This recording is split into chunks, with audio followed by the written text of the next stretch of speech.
Hello everyone. In today's video, we will look at destructuring assignment in JavaScript. Destructuring assignment is one of the most useful features introduced with ES6, and it can help you write much cleaner code. With destructuring assignment, we can assign the values in an array or properties in an object to a set of variables easily and with clean syntax.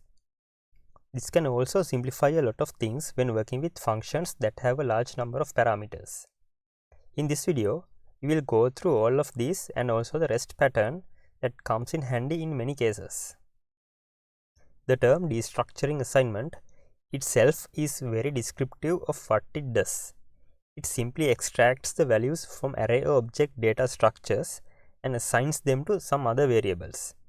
Let's start with array destructuring. Let's consider this array. The first four colors are the four basic colors used in color printing. Suppose we wanted to assign them to variables. We can do that by assigning each value in the array by its index.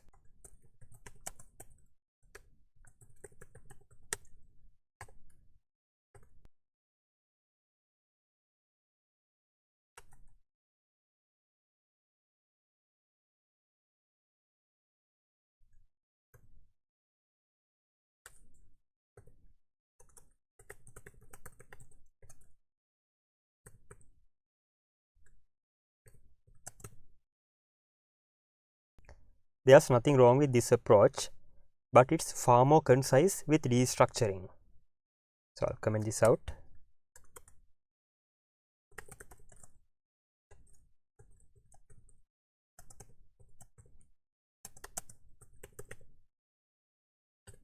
This is how we do the same thing with array destructuring.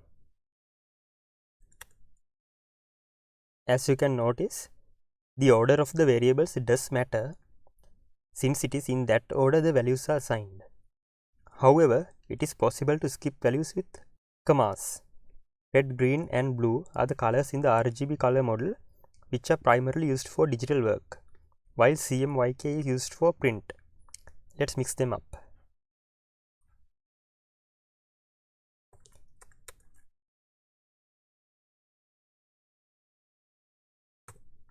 As you can see, this is not what we want. So I can skip red just like this. That works as expected. It is important to note that variables can be assigned separately from their declarations. So if I am to do this,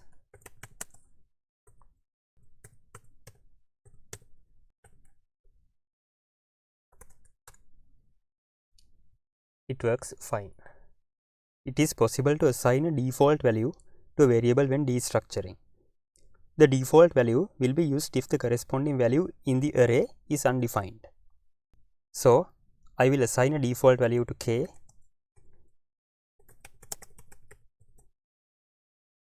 Still, k is black since the fourth index of the array is still defined. So we will remove this for now. And you can see k fallbacks to the default now. I will change the array as it was.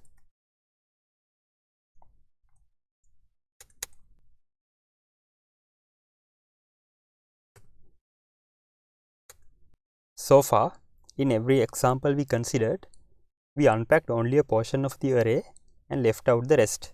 What if we wanted to assign the rest of the values in the array to another variable?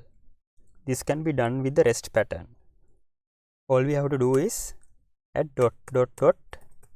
REST, and let's print it.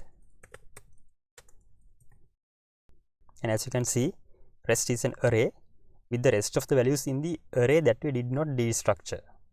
Let's have a second look at this REST syntax. The variable REST is commonly used in situations like this, but it can be named whatever we want. So if I rename it to RGB,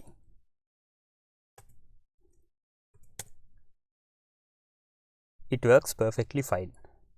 Let's move on to object destructuring now, and it is when working with objects that this is most useful.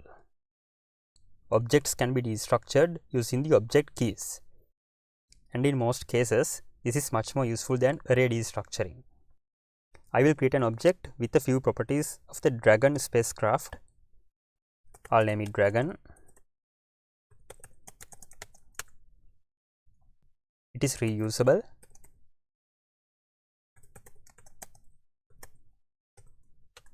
And since this is a cargo spacecraft, crew is 0, and I'll add the capacity as well just for fun.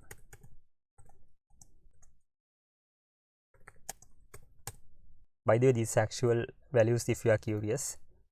Since this is an object, we will use curly braces for destructuring.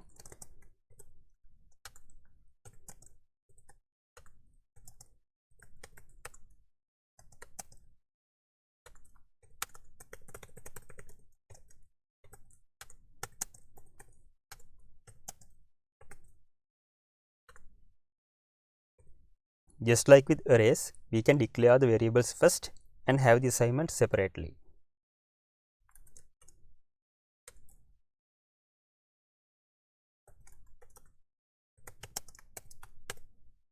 However, if we try to do this, it will throw an error. This is because what we have on the left hand side is considered a code block and not an object. As you probably know, a code block like this is usually used to group a set of statements. We can wrap the whole thing in parentheses to let JS know that this is not a code block. As you can see, it works fine now. We can also assign the properties in the object to variables that have different names than the keys of the object. This can be done with the colon. So let's rename this to payload.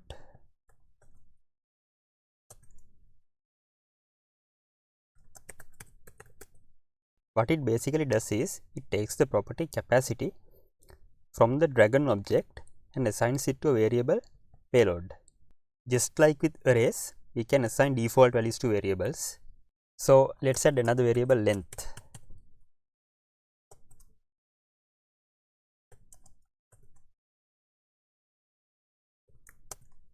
And as expected, it is undefined now. So we will add a default value. Since length is not a property of the Dragon object, the default value is assigned to it. We can also assign to new variable names and have default values at the same time. That will look something like this.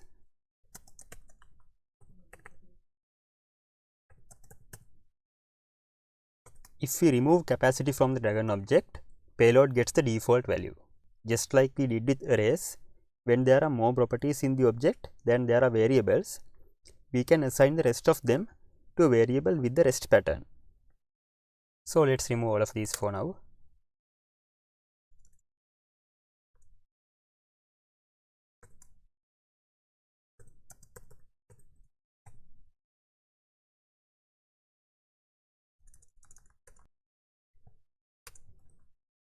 Let's log it as well. As you can see, REST is an object with the properties of Dragon except crew. My favorite use case of object destructuring is to use it with function parameters. Let's say we have a function named describe to print an object such as this one.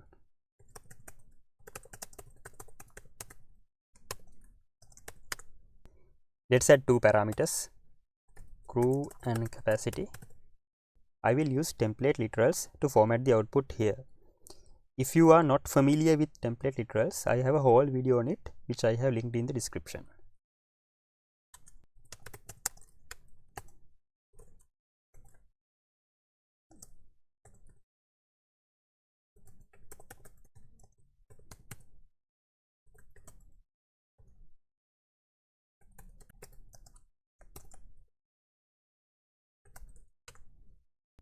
Let's call the function.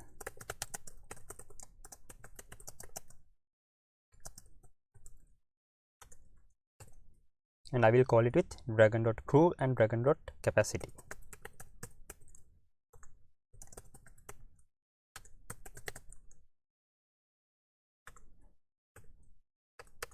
Let's log it.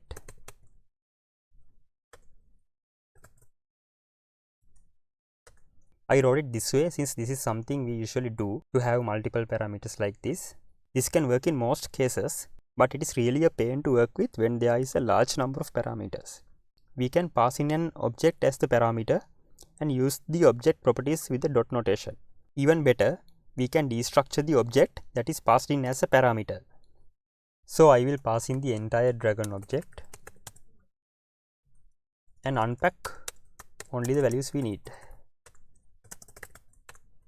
We can also perform all the things that we did with object destructuring before. So I'll add a new property name and assign a default value.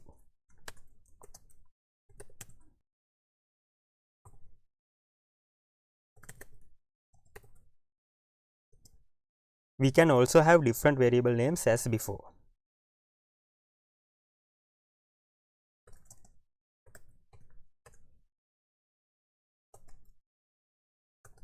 As you can see, it works perfectly fine. This is really useful in many real-world situations. We can easily destructure nested properties as well. Let's add another property, dimensions, to our object.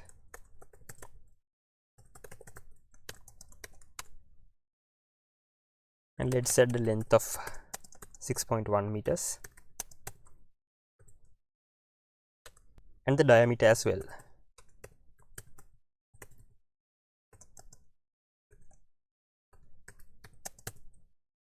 And we can destructure the nested values by repeating the same syntax.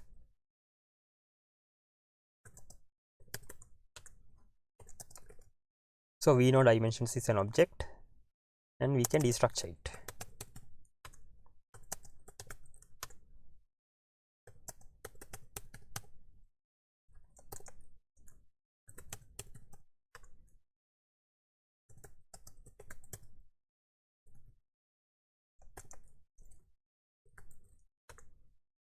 As you can see, object destructuring can be useful in many situations. With that, I will wrap up this video. If you have any questions, feel free to leave a comment below. And don't forget to subscribe if you want to see more videos like this. Thanks for watching and see you in the next one.